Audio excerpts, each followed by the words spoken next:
gente, eu sou a Dai, do Dai Escreve, e esse aqui é o nosso novo cantinho para falar sobre literatura, negritude e criatividade.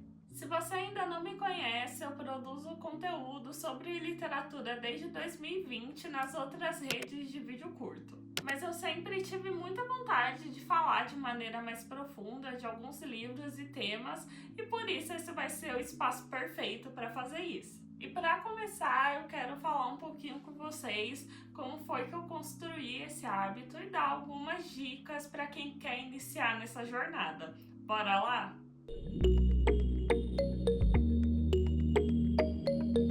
Para mim não existe muito isso de uma idade certa para começar a ler, mas eu preciso admitir que foi muito mais fácil cultivar ele porque eu comecei desde a infância. Eu acho que eu comecei como muita gente com os gibis da Turma da Mônica. Eu amava aquele almanacão, lembra que tinha várias atividades, várias histórias, e também com as revistas do Cezinho. Mas os primeiros livros que eu li, que eram histórias de verdade, que mais me marcaram, foram Procura-se um Lobo e Poliana. E depois eu fui direto para os grandes clássicos ali de 2013 e 2014, que foram Crepúsculo, Jogos Vorazes e os livros do John Green. Mas a leitura, como qualquer hábito, não é algo que fica 100% estável o tempo inteiro. É muito mais fácil você manter o hábito quando você tem tempo para isso. E na minha adolescência eu tinha muito mais tempo livre do que eu tenho hoje em dia. Então, quando as responsabilidades bateram na porta, muita coisa mudou. E além das questões de obrigação na vida adulta, como trabalhar, eu ainda escolhi fazer letras. Por um lado, foi muito bom, porque eu tinha que ler muito de fato. Mas por outro, foi horrível, porque eu tinha que ler tanto por obrigação que com o tempo eu fui perdendo o prazer da leitura. E não era mais só pegar o livro e fazer a leitura. Eu tinha os textos complementares da matéria, eu tinha os artigos e também tinha que me preparar para provas que eram bem extensas.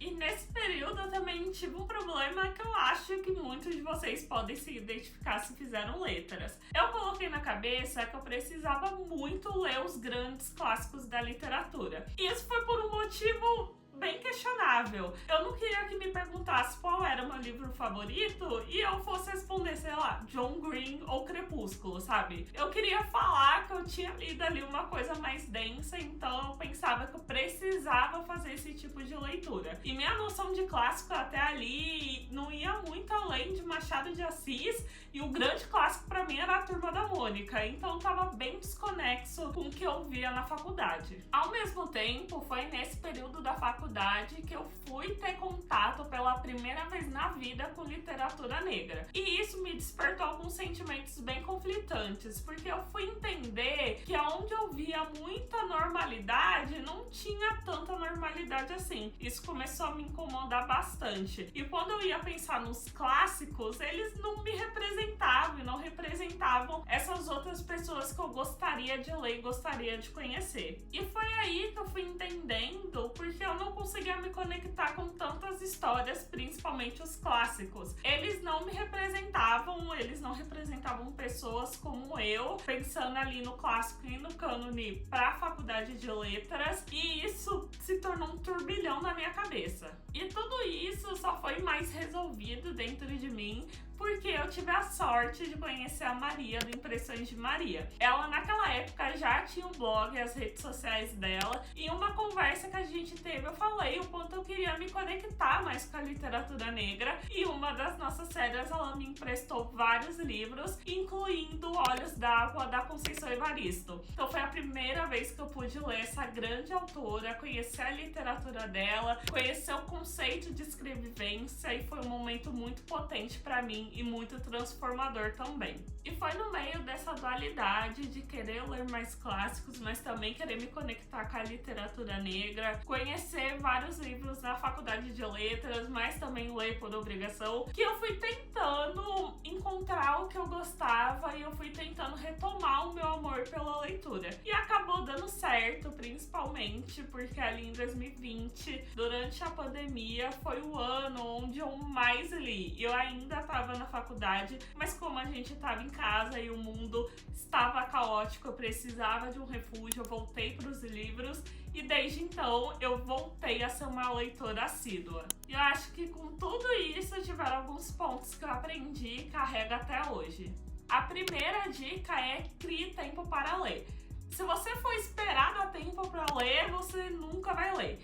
Então, uma coisa que eu acho muito legal é usar os desafios de leitura como estímulos. Existem vários. Eu gosto dos desafios de ler 10 minutos por dia, também tenho o de ler 100 páginas por dia, e você pode criar os seus próprios desafios com as suas próprias metas para alcançar os seus objetivos. Uma das coisas que eu tô fazendo agora é um desafio pessoal de ler livros em inglês. Pra mim, ainda é muito difícil ter o hábito de leitura em inglês. Então, sentar, ler e sentir o mesmo prazer que eu sinto com os livros em português. Então, eu fui lá e pensei nas metas que eu poderia aplicar pra mim. E eu mesma criei meu desafio, eu mesma me cobro e tem sido uma experiência muito legal. Então, eu recomendo que pra você criar esse tempo pra ler, você use e abuse dos desafios. A segunda dica é escolha livros que você tem vontade de conhecer. Pode parecer o conselho mais bobo do mundo, mas como eu relatei através da minha própria experiência, às vezes a gente entra na faculdade e a gente fica nessa paranoia do que é ou não literatura de verdade, o que deve ou não ser lido, o que merece ou não ser lido,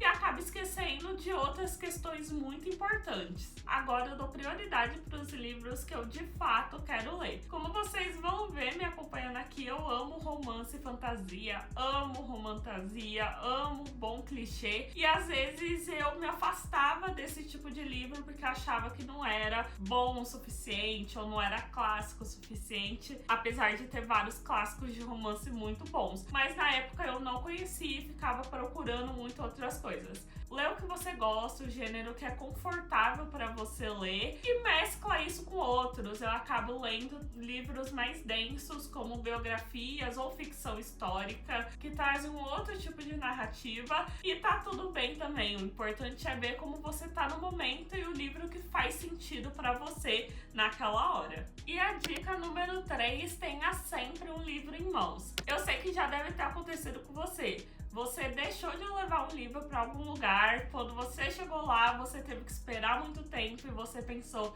eu devia ter trazido um livro. Isso acontece muito, principalmente quando a gente acha que não vai ter um tempinho de ler e acaba surgindo. Então você não pode perder essas oportunidades. O ideal é sempre ter um livro na bolsa. O máximo que pode acontecer é você levar o seu livro para passear sem necessidade.